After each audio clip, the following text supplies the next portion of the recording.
जब कौशल्या की शादी हुई थी तब उसके बहुत सारे सपने थे।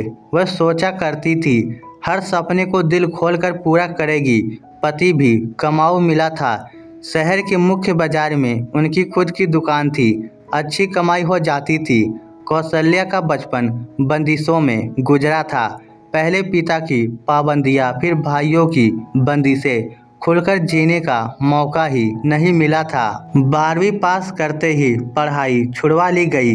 घर की चार दीवारी में रहकर जवान हुई थी। उसने सोचा था पति के घर में कुछ रियायतें मिलेगी, घूमेंगे फिरेंगे, नई दुनिया देखेंगे, थोड़ा सा खुलकर जिएंगे।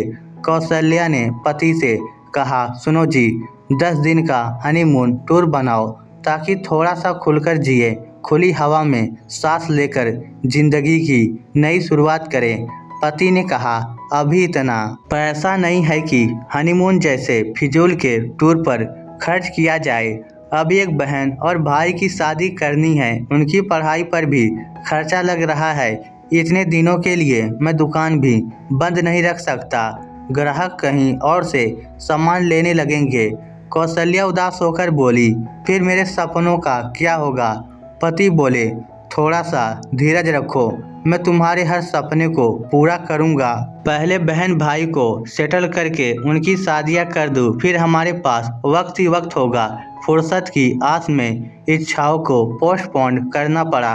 पति दुकान में बिजी हो गए और वह गृहस्थी की गाड़ी में सवार होकर घर को संभालने में बिजी हो गई। समय गुजरने लगा। चाहे दिन सुख के गुजरे या दुख के, समय कमबख्त रुकता नहीं, ये चलता ही रहता है। शादी के बाद तो ये चलता नहीं बल्कि दौड़ता है, सोचने का भी अवसर नहीं देता। वर्ष गुजर जाते हैं, पता ही नहीं चलता कब गुजर गए। इस बीच कौशल्या एक बेटी और एक बेटे की माँ बन गई। ननद और देवर दोनों नौकरी में लग गए। अच्छा सा रिश्ता देखकर उनकी शादी कर दी। ननद अपने ससुराल चली गई। देवर शादी के बाद दूसरे शहर में बस गया। पति की जिम्मेदारियां पूरी हो गई, मगर फुर्सत अभी भी नहीं मिली। बच्चे स्कूल जाने लगे थे, उन्हें नहला धुलाकर स्कूल भेजना, फिर वापस लाना, उनका होमवर्क करवाना, बस इसी में जिंदगी जैसे खो गई थी। पति को दुकान से फुर्सत मिलना तो जैसे नामुमकिन था। पैसों की कमी नहीं थी, बैंक बैलेंस बढ़ता जा रहा था। पति ने गाड़ी खरीद ली थी, एक प्लॉट और एक फ्लैट भी खरीद लिया था। गाड़ी सिर्फ इतना ही काम आती थी कि पति उसे लेकर सुबह दुकान चले जाते और शाम को वापस आ जाते। एक बार बच्चों की छुट्टियों के समय कौशल्या ने उन्हें फिर याद दिलाया, सुनो जी, अब तो पैसे और फुर्सत दोनों हैं, चलो कहीं घूम आए। घर की चार दीवारी में दम घुटता है, कहीं खुली हवा में ले चलो ना। पति गुस्सा हो गए, बोले, इतना सुंदर घर बनाकर दे रखा है, फिर भी इसमें दम घुटता है, शर्म करो। दुनिया में ऐसे भी बहुत लोग हैं जो फुटपाथ पर सोते हैं, उन्हें एक कमरा भी नसीब नहीं होता, और तुम्हें इतनी सुख सुविधा दे रखी है, फिर भी घर रास नहीं आता। उस दिन के बाद मैंने घर से बाहर जाने की जिद छोड़ दी। धीरे धीरे बच्चे बड़े होने लगे। इधर कौशल्या का शरीर भी भारी होता गया। पति के भी बहुत बड़ा पेट निकल आया था। उसे शुगर भी हो गई थी। कमर और घुटनों में दर्द भी रहने लगा था।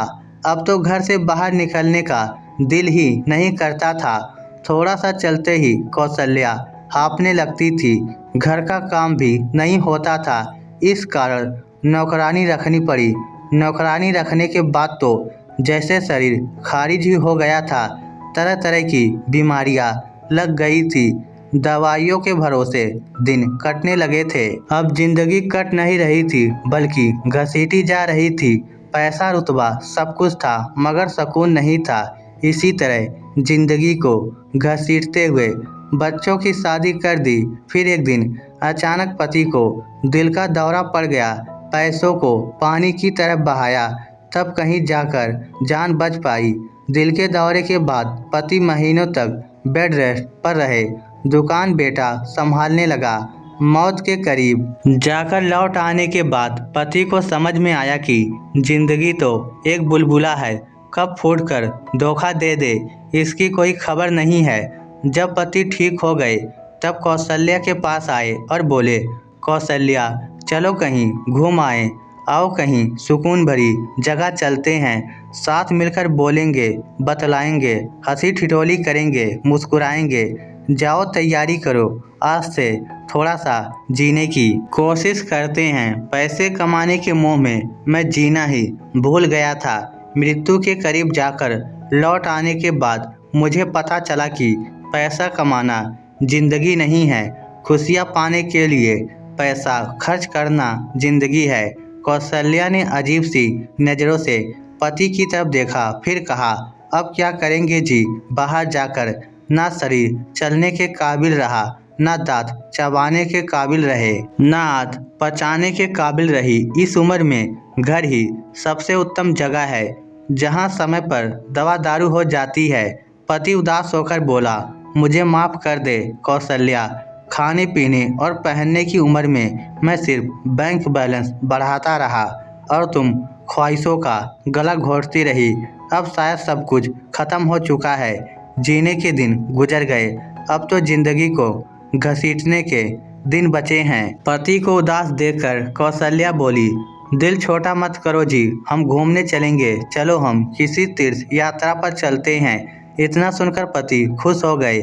फिर पूरे दिन जाने की तैयारियां चलती रही। दूसरे दिन सुबह 7 बजे निकलना था।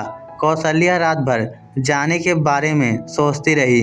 मन में जाने की खुशी और उमंग जरा भी नहीं थी, क्योंकि उसका शरीर इतना भारी हो चुका था कि कुछ दूर चलते ही घुटने जवाब देने लगते थे, कमर अकड़ने लगती थी, सांस फूल जाती थी। सुबह नहाकर कौशल्या पूजा में बैठी थी। अचानक जी घबराने लगा।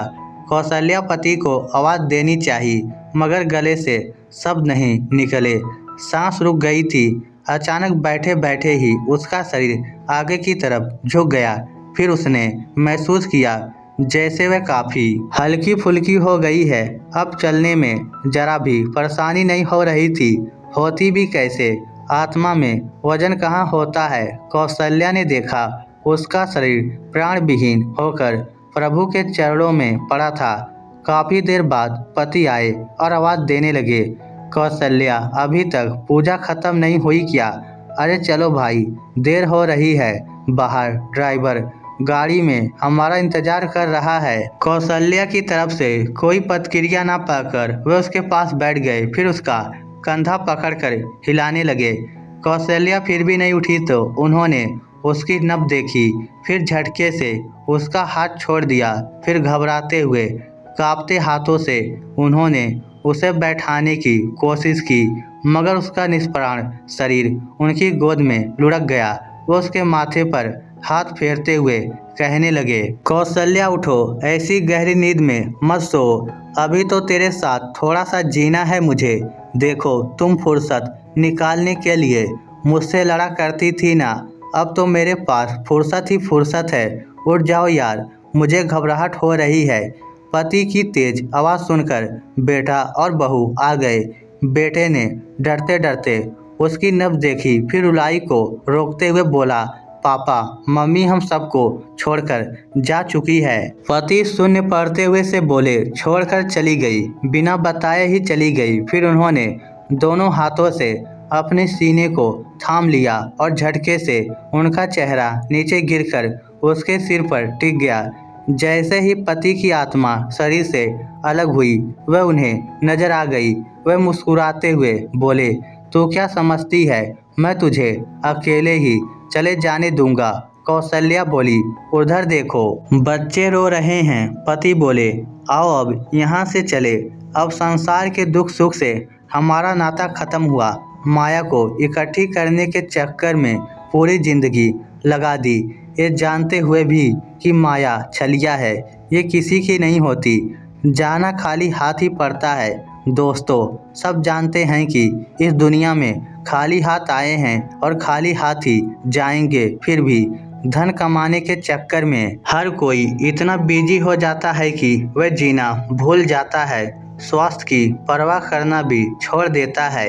इस स्टोरी को लेकर आपकी क्या राय है, नीचे कमेंट करके हमें ज़रूर बताइएगा। धन्यवाद।